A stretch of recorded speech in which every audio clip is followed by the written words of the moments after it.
पांडव जब वनवास में थे तभी एक बार महर्षि मार्कंडेय उनके पास आए। बातचीत के दौरान युधिष्ठिर ने स्त्रियों के गुणों की बड़ी प्रशंसा की। वे भावुक होकर बोले, इस संसार में स्त्रियों की सहनशीलता और सतीत्व से बढ़कर कोई आश्चर्यजनक बात नहीं है। बच्चे को जन्म देने से पहले स्त्री को असह्य पीड़ा सहनी पड़ती है। वो 10 महीनों तक गर्भ में शिशु को धारण करती है और अपने प्राणों को जोखिम में डालकर उसे जन्म देती है। इसके बाद भी वो असीम प्रेम से उसका पालन पोषण करती है। उसका मन हर समय इस चिंता में डूबा रहता है कि मेरा बच्चा कैसा होगा, सुरक्षित रहेगा या नहीं। पति यदि अत्याचारी हो या उसके प्रति उपेक्षा रखे तो भी स्त्री सहनशीलता से सब कुछ झेल लेती है। वो अपने मन में पति के प्रति श्रद्धा और निष्ठा को कभी कम नहीं होने देती। ये वास्तव में स्त्री का अद्भुत और आश्चर्यजनक गुण है।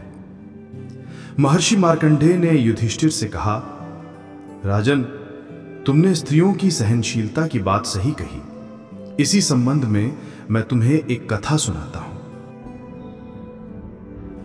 कौशिक नाम का एक ब्राह्मण था। वो ब्रह्मचर्य व्रत का पालन करता और प्रतिदिन वेदों का अध्ययन करता। एक दिन वो पेड़ की छांव में बैठा वेद पाठ कर रहा था। तभी उसके सिर पर अचानक किसी पक्षी ने बीट कर दी। उसने ऊपर देखा तो बगुला डाल पर बैठा था। ब्राह्मण को बड़ा क्रोध आया।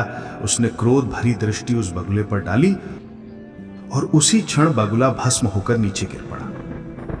ये देख कौशिक का हृदय व्याकुल हो उठा।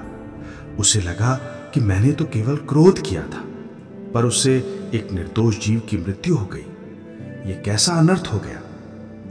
वो सोचने लगा कि यदि मन की प्रत्येक भावना तुरंत ही कार्य रूप में परिणत हो जाया करे तो मनुष्य संसार के कष्टों को सह ही नहीं पाएगा। अक्सर बाहरी परिस्थितियां ही हमें हमारी गलत भावनाओं को क्रियान्वित करने से रोक लेती हैं। बगुले की मृत्यु से कौशिक को गहरा पछतावा हुआ, परंतु भिक्षा का समय होने पर वो भोजन के लिए एक घर के द्वार पर पहुंचा। वहां की गृहिणी अंदर बर्तन साफ कर रही थी। कौशिक को लगा कि जैसे ही वो अपना काम पूरा करेंगी तो उसे भिक्षा देंगी, पर तभी उस स्त्री का पति बाहर से लौटा और भूख से व्याकुल होकर बोला, बहुत भूख लगी है, जल्दी से भोजन परोस दो।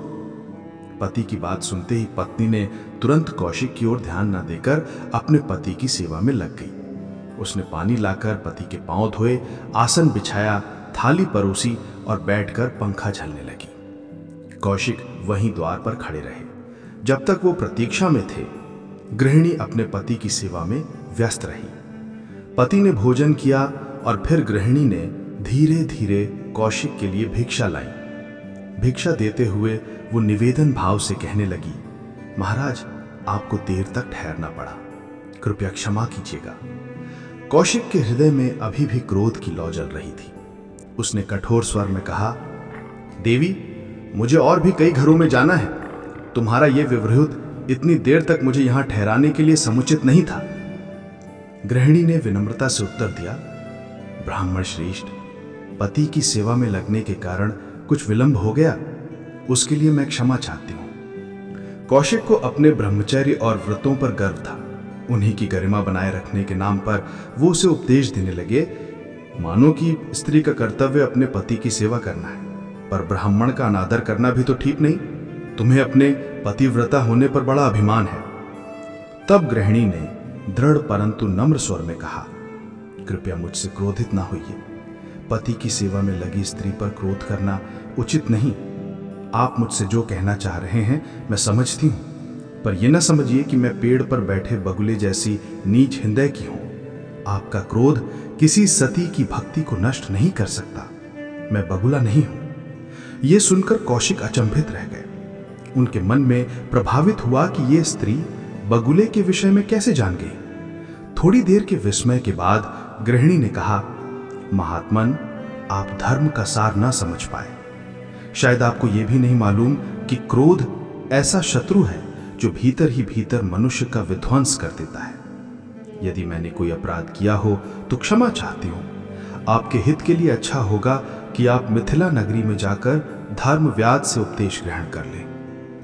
कौशिक ने नम्रता से उत्तर दिया, देवी, आपका कल्याण हो।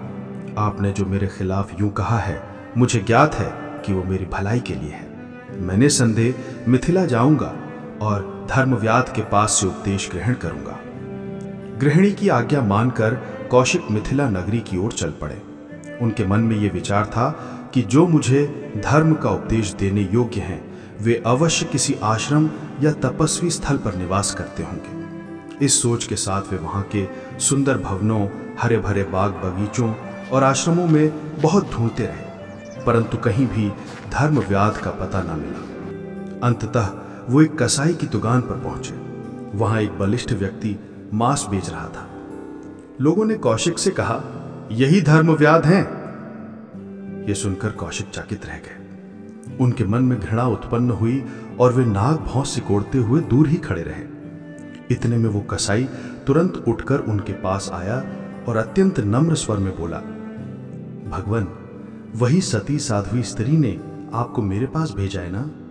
कौशिक ये सुनकर सन्न रह गए। धर्मव्याध ने आगे कहा, द्विजश्रेष्ठ, मैं जानता हूं कि आप यहां क्यों आए हैं। आइए मेरे घर पधारिए, आपकी जिज्ञासा अवश्य पूरी होगी। धर्मव्याध उन्हें अपने घर ले गया। वहां पहुंचकर कौशिक ने देखा कि वो व्यक्ति अपने माता पिता की अत्यंत श्रद्धा और सेवा भाव से देखभाल कर रहा है। उनके पैर दबाता, उन्हें भोजन कराता, उनकी हर आवश्यकता पूरी करता। जब वो उनसे निवृत्त हुआ, तब धर्मव्याध ने कौशिक को उपदेश दिया। उसने समझाया कि जीवन केवल तप या वेदाध्ययन तक ही सीमित नहीं है। सच्चा धर्म अपने कर्तव्य का पालन करना है। माता पिता की सेवा, परिवार का पोषण और सत्यनिष्ठ होकर अपने काम में लगे रहना, यही परम धर्म है। कोई भी कार्य तुच्छ या नीच नहीं है, क्योंकि परमात्मा हर कर्म में व्याप्त है। जब तक हम अपने धर्म से विचलित हुए बिना पूरी निष्ठा से कर्म करते रहते हैं, तब तक वही कर्म ईश्वर की पूजा बन जाते हैं।